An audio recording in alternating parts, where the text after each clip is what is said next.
خير من خلق الإله. طرح اللہ نے انسانی روح کو تندرست رکھنے کے لیے، توانا رکھنے کے لیے اللہ نے بھی کچھ چیزوں کا کرنے کا حکم دیا کہ ان سے آپ کی روح طاقتور بنے گی، تندرست رہے گی، بیمار نہیں ہوگی. اور اللہ نے کچھ چیزوں سے منع فرمایا کہ ان سے پرہیز کرو ورنہ تمہاری روح بیمار ہو جائے گی، نقصان ہوگا. اور جسمانی بیماری سے روحانی بیماری اس قدر خطرناک ہیں، جسم بیمار ہو جائیں، علاج نہ ہو، بندہ مر جائے گا، بس جان چھوٹ جائے گی. لیکن اگر روح بیمار ہوں اور پھر اس بیماری کی حالت میں انسان مر جائیں، پھر آخرت میں سزا بھگتنی ہوگی، وہاں پہ مرنے کے بعد بھی سکون نہیں ملے گا. تو اللہ کے احکامات میں، اللہ کے قوانین میں، اللہ کے اصولوں میں دونوں کا علاج ہے، جسمانی اور روحانی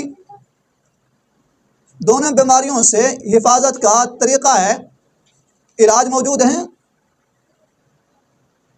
اور دوسرا یہ ہے کہ ان کے اوپر عمل کیا جائے تو معاشرہ بھی اچھا ہوگا، بندے کو راحت اور سکون ملے گا.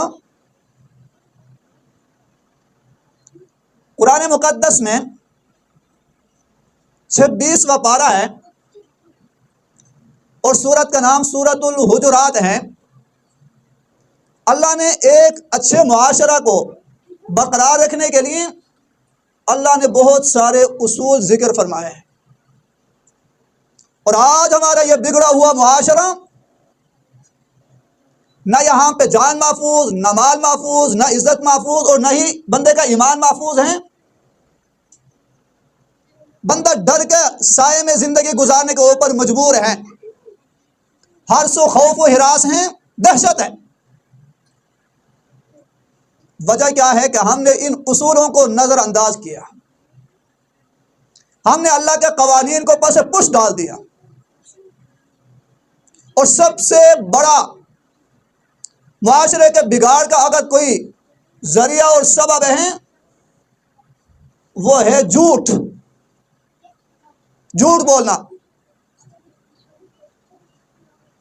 آج ہمارے معاشرے کا یہ عالم ہے، بندہ منبر رسول کے اوپر بیٹھ کر، مصلی رسول کے اوپر کھڑے ہو کر بھی جھوٹ بولتا ہے، اور ایک ریڑھی والا بھی سودا بیچتے وقت جھوٹ بولتا ہے، ایک دکاندار بھی اپنے سامان کو بیچتے ہوئے جھوٹ کا سہارا لیتا ہے. ہمارے اس معاشرہ میں کہنے والوں نے یہاں تک کہہ دیا ہے، ہمارے اس معاشرے کا یہ اصول بن گیا ہے، کہتے ہیں جب تک جھوٹ نہ بولا جائے تو گاہک اعتماد ہی نہیں کرتا. ہے کہ نہیں بھائی؟ جھوٹ عام ہو گئے، جس کی وجہ سے آج کسی کے اوپر اعتماد کرنا بھی مشکل ہوتا جا رہا ہے. بلکہ بسا اوقات اپنے جھوٹ کے اوپر پردہ ڈالنے کے لیے، اس میں قوت پیدا کرنے کے لیے اللہ کے نام کا استعمال کیا جاتا ہے، قسمیں اٹھائی جاتی ہیں.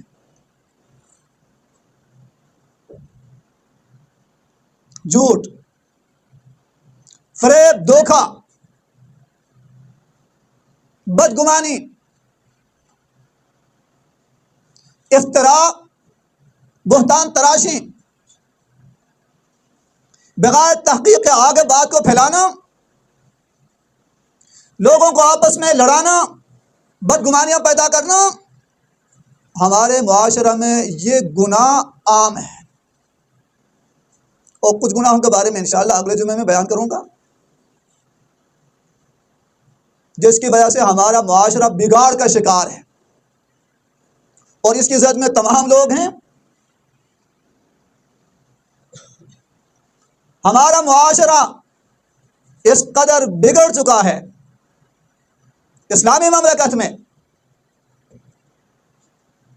جہاں پہ مساجد ہے، مدارس ہیں، قال اللہ قال رسول کی صدائیں بلند ہوتی ہیں، نمازیں ادا ہوتی ہیں، اس کے باوجود بھی ہمارے اس معاشرہ میں گدھوں کو بیچا جا رہا ہے، بازار میں بکتا ہے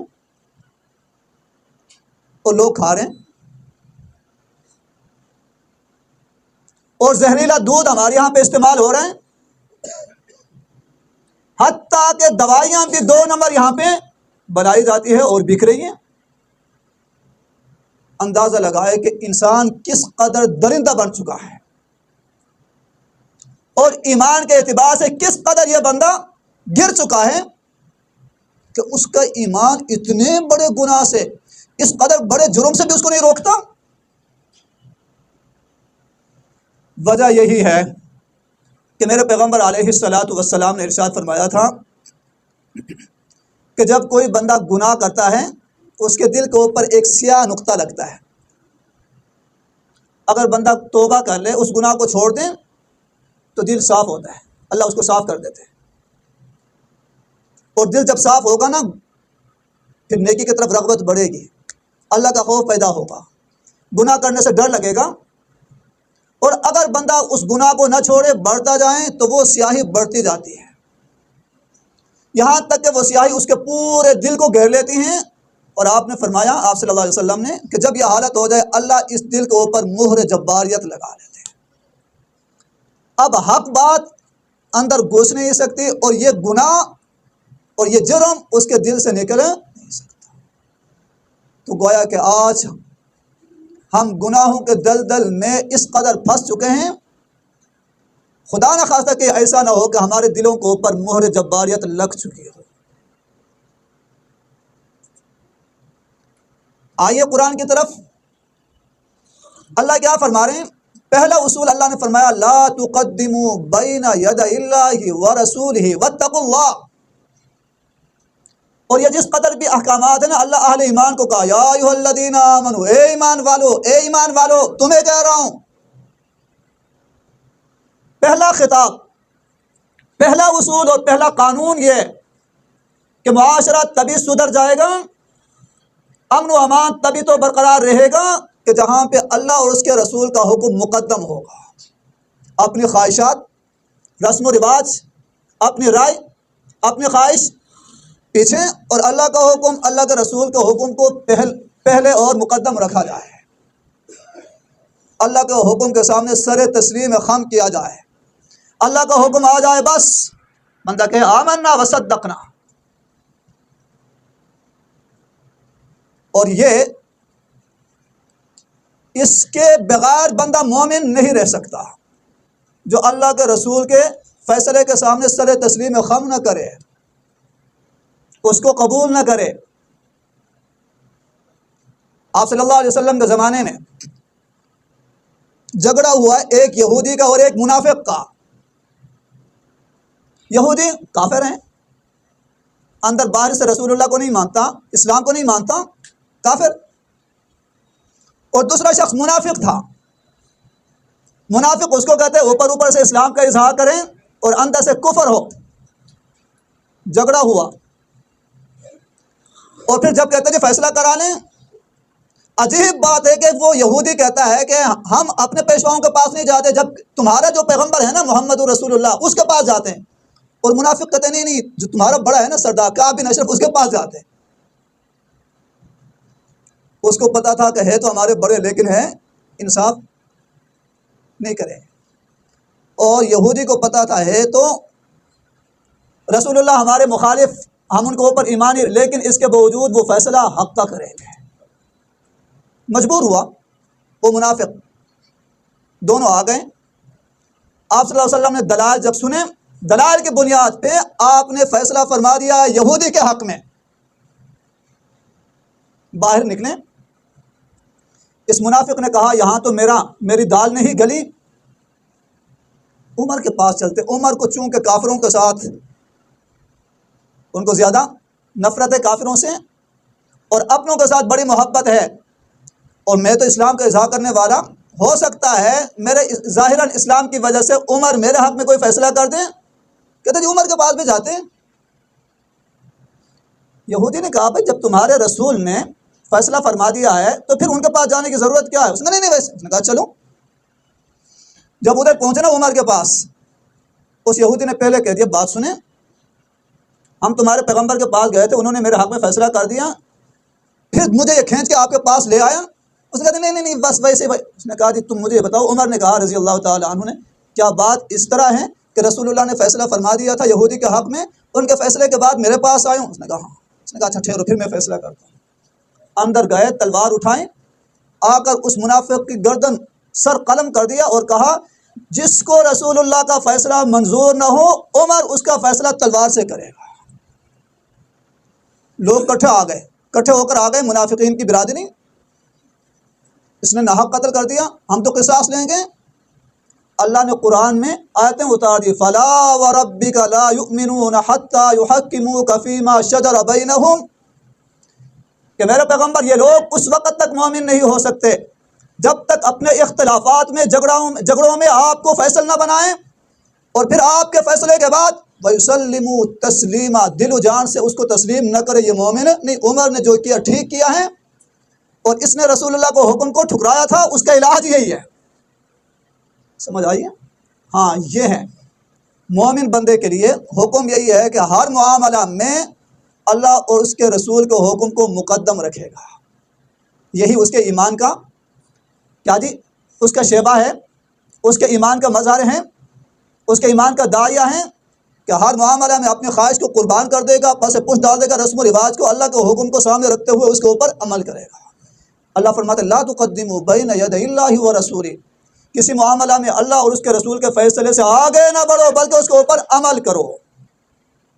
ایک تو جب اللہ اور اس کے رسول کے فیصلوں کے اوپر عمل ہوگا تو معاشرہ سدھر جائے گا۔ دوسرا اصول کہ رسول اللہ کا ادب و احترام ہو۔